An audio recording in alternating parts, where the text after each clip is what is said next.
It's been 48 days since the Fleet played a home game, and since the PWHL has been here in Massachusetts, much has happened. Most notably, some of the stars of this Boston team have become American hockey heroes. And despite all this time, the Fleet are still in first place, thanks to a 3-goal third-period comeback on Sunday. Today they meet the Toronto Scepters, playing their best hockey of the year, with points in all 5 games since the Olympics and back in playoff position. It's the Fleet and the Scepters coming up from McGuinness. Normally when TD Garden's faithful is clad in green, it's the famed parquet floor on display. But tonight, the Emerald Wave UC is for the Boston Fleet, who are set to host their maiden Causeway Street voyage. And if this grand stage wasn't enough, it just so happens that first place is on the line. Welcome to the PWHL from the hub of hockey.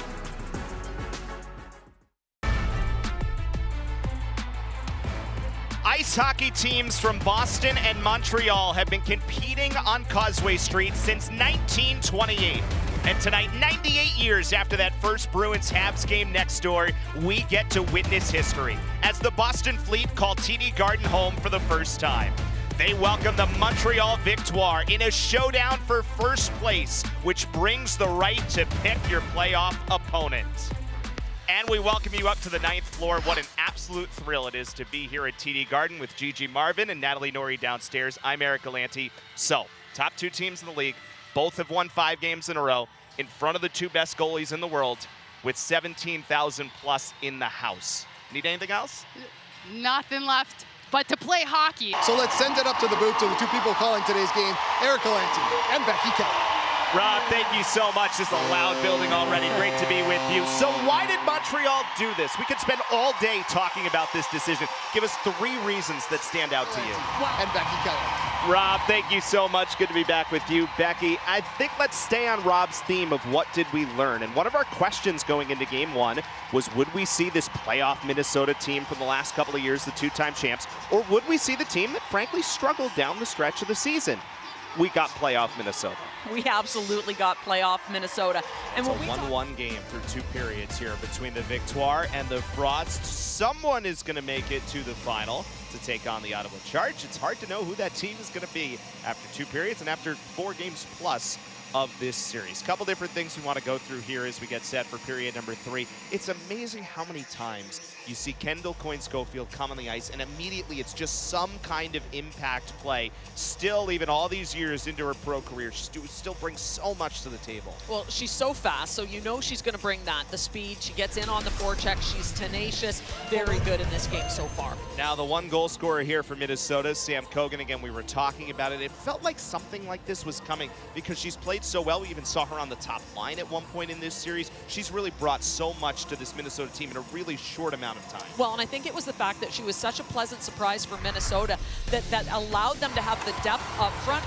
Cogan has become a big part of that because she's allowed for them to have depth throughout the lineup. Talk about acquisitions in season, right, and the impact some of those players have had. Certainly a lot of them in the other series as well. I'm sure you'll be talking a lot about that as we go through to the final. Now, it's still 1-1. Minnesota did have a power play chance, but this has kind of been a theme of this series that as much as the 2 power play goals have been really crucial for Minnesota and have led to wins for Minnesota, it does feel like there's been even more opportunities, and that's a huge credit to Montreal and their penalty kill. Well, it is. Minnesota has had enough power plays that they could have buried Montreal in this series had they been able to capitalize on a lot of them, but you're right. The penalty kill has been very good.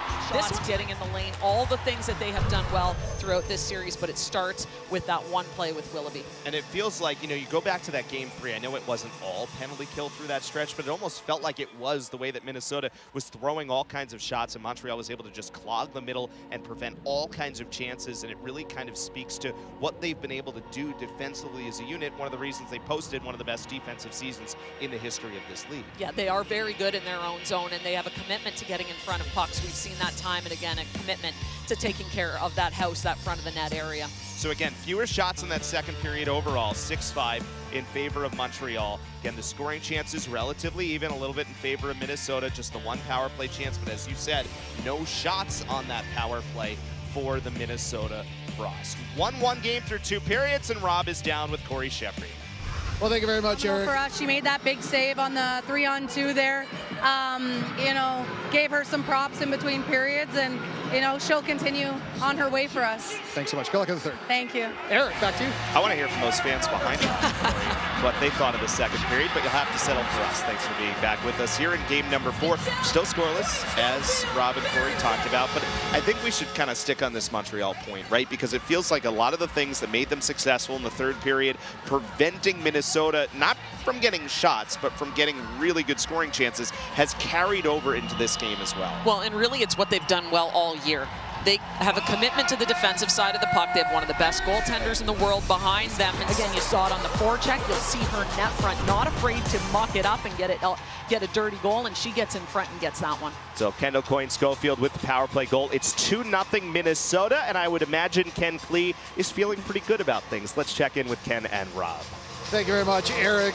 Coach. Well, this has been quite a game. We are still scoreless, but again, 44 shots on goal between these teams. And it feels like almost all of those have been really high-quality scoring chances through 2 periods here at Place Bell. This dance party atmosphere that it always is during intermissions here with Becky. I'm Eric. Great to be with you here for this second game of the semifinals. And again, game 1, we saw 9 goals, and it feels like the scoring chances have been better today. I think they have been. It seemed like everything went in the net last game. If there was a scoring chance, they beat the goaltender, it went in the net.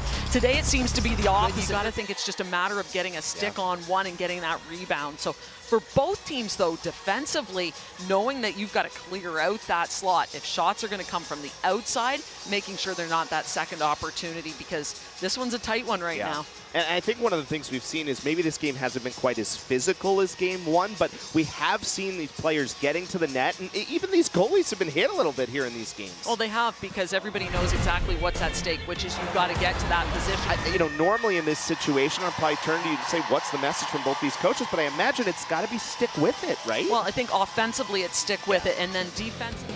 Well, it's the PWHL playoffs, so it's overtime. 4-4 between Montreal and Minnesota in game number 1 of this best-of-5 semifinal series. Again, Montreal picking Minnesota as their opponent, which was their right as the number 1 seed. That was fun. It's been a lot of fun so far. 4-4, I don't think we predicted that. Overtime, maybe. 4-4 going into overtime, maybe not. Let's talk a little bit about how we got here and all of these goals that we've seen. Well, Minnesota started it off. Katie Noel with great play. Then Minnesota had an answer, but Montreal with the final answer, so that this one is tied 4-4 going into overtime. But the flurry of activity was incredible. The physicality as well. Yeah, we saw 46 seconds between goals, 48 seconds and 60 seconds at one point. But I think the thing you see on those clips, right, and if you looked at the whole game fast forward, right, you'd see a lot from the wall from Montreal early in the game, and then eventually they get inside. And one of the best players at getting inside in the league, of course, is Laura Stacey. Oh, she is, and she's a player that is going to bring speed. She's going to bring energy to this team. She's going to bring some leadership. The hats rain down on the ice. A lot of energy in this crowd right now as well. It's hard to just pick one moment, right, in a game of runs and momentum swings. And you know, as Laura Stacey said to Rob, right, we gave them the lead a couple of too many times. But the 2 moments that do stand out, I think, is number 1, remember, Heisey had a chance early in the second to make this 3-0. And Minnesota really came out well at the beginning of that second period. That doesn't go. Then eventually Montreal comes down and scores. And then the other one is the major penalty, right, on Britta Curl-Salemi, which not only because of the fact it gives Montreal that major power play, which they cash in on, but the fact that it's a really key player out of the lineup here for Minnesota as we go deeper into the game. Yeah, absolutely. This is one of the top players for this Minnesota team. She plays a physical game. Hot spot is the glove side. That's where shooters have been able to find a weakness and put the pucks in, so it'll be interesting to see how it shakes out in tonight's game. It is going to be an absolute blast between these two. And by the way, the last time these two played, remember, Montreal had a 3-0 lead, and Boston scored 4 unanswered at Place Bell to win in overtime. It is Montreal and Boston for first place. Let's go to public address announcer Jake Zimmer.